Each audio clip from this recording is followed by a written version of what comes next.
Together, growing in faith, changing communities. Makadunyiswe uJesu Kristo. Ngegama likayise benendodana nomoya ocwebileyo.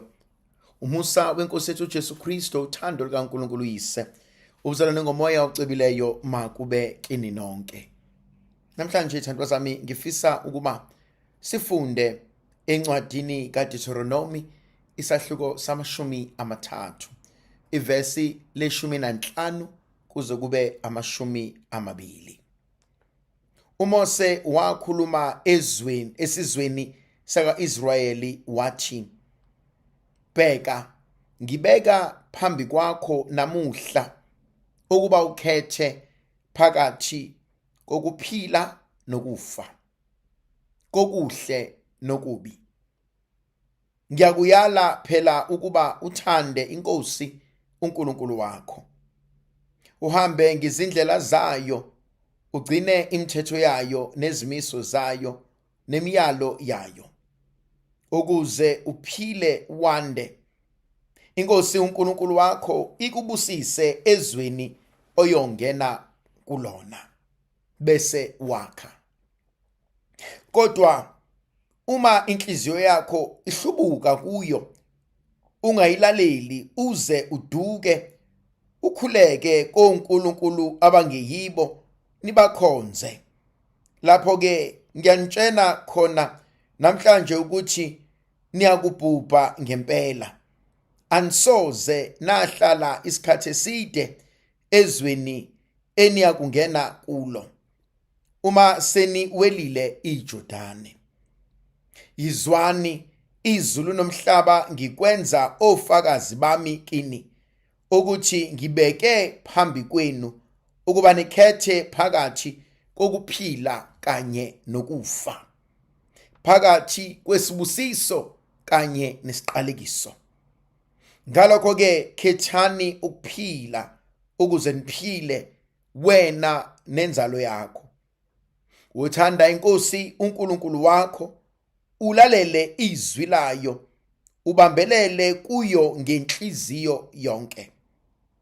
Lokho-ke kuyakutholisa ukuphila nenhlalakahle emiyo ezweni. Inkosi eyafunga ukulinika oyihlo u-Abraham, u-Isaka noJakobe. Ngiyayithanda le ndaba. Uthi, bheka, ngibeka phambi kwakho namhlanje ukuba ukhethe. Ukhetha ukuphila okanye ukufa. Ukhetha okuhle okanye okubi. Ukhetha isibusiso okanye isiqalekiso. Lento inkumbuza uJoshua othatha ubuholi uma uMose esezoshona. Uthi uJoshua, uma kukubi emehlweni enu ukumkhonza uJehova, khethani namuhla. Uma kungasahambelani nani, uma ubuka ubona ukuthi akusangigculisi lokhu, akusakujabuleli lokhu, uJoshua, khethani. Kodwa-ke namhlanje uNkulunkulu uthi ngoMose, bheka, ngibeka phambi kwakho ukuphila nokufa, isibusiso nesiqalekiso, okuhle nokubi, wena ukhethani. Lento iyangithusa. Ingithusa ekutheni waze wangethemba uNkulunkulu. Waze wangethemba uNkulunkulu ukuthi ngizokhetha kahle. Waze wangithemba uNkulunkulu ukuthi ngizofuna okuphilisayo. Waze wangethemba uNkulunkulu ukuba lokhu nalezi inqumo engizoyithatha zizohambisana necebo lakhe. Uyabona ungithusayo uthi uma ukhethe kahle uyothola isibusiso wena nenzalo yakho. That means mangikhethe kabi ngothola isibusiso mina nenzalo yami. Now zimbili lezi zinto kumina, eyokuqala ithi ngiphila esibusisweni sabazali bami nokhokho bami, okanye ngiphila esiqalekisweni sabazali bami nokhokho bami. Phela uthi obhala kahle, uma ngikhethe kahle mina nenzalo yami siyobusiswa. Uma ngikhethe kabi mina nenzalo yami soqalekiswa. Uphilaphi?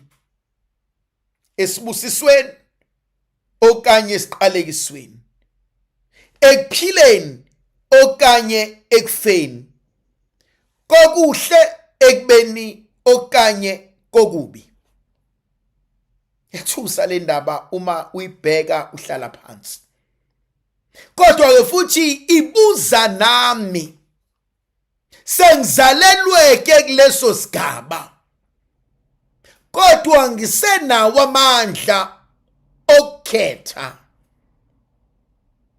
Khona omunye umuntu othi anginamandla mina, sazalwe ekhaya sinje, ngakhula ekhaya kwenziwa nje. Angiphi konke kuliqiniso, kodwa ngisenawo amandla okukhetha. Ukuthi ngikhule ekhaya mina ubaba ehlukumeza uma, akusho ukuthi nami ngizomhlukumeza unkosikazi wami.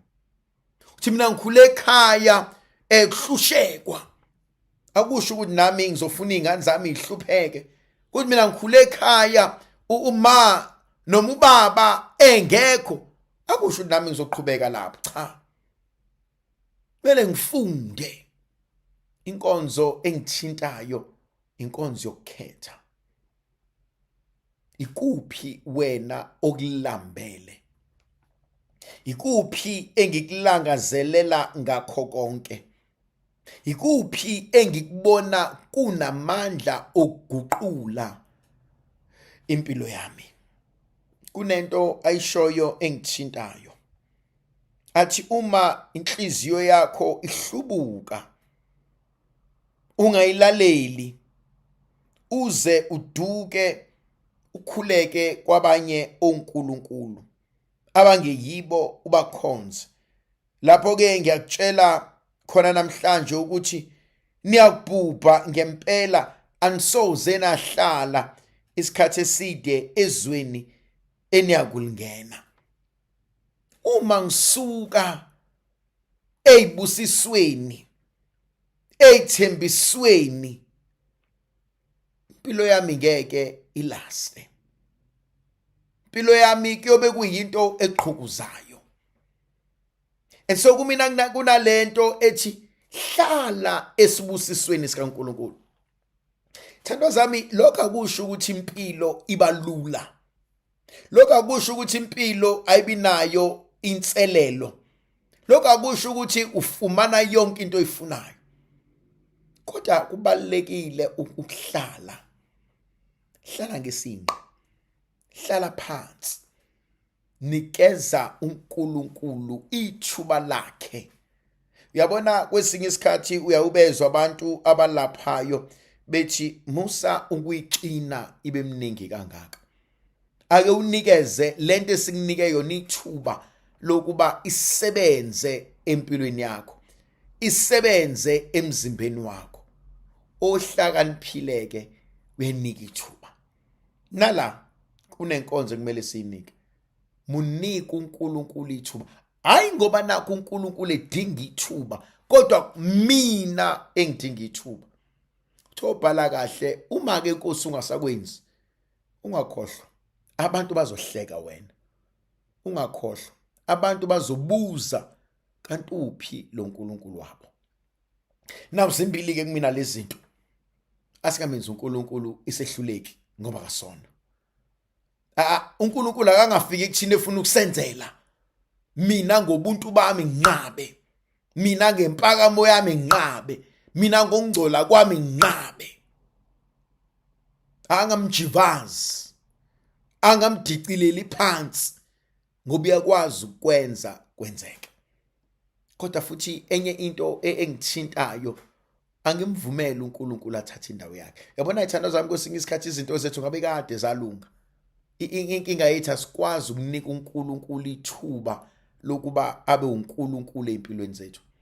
Asikwazi ukumethemba uNkulunkulu ngithi Nkosi ngiza kuwena nginje ngidalula konke kwami, ngiyacela ukuba mangihlanganiswe nawe mawuphelelise konke. Indlovukazi yezwi la ibenathi sibuse sisivikele, sikhanyisele sinika amandla nomusa nothando ngegama likaYise benendodana nomoya ocwebileyo. Amen.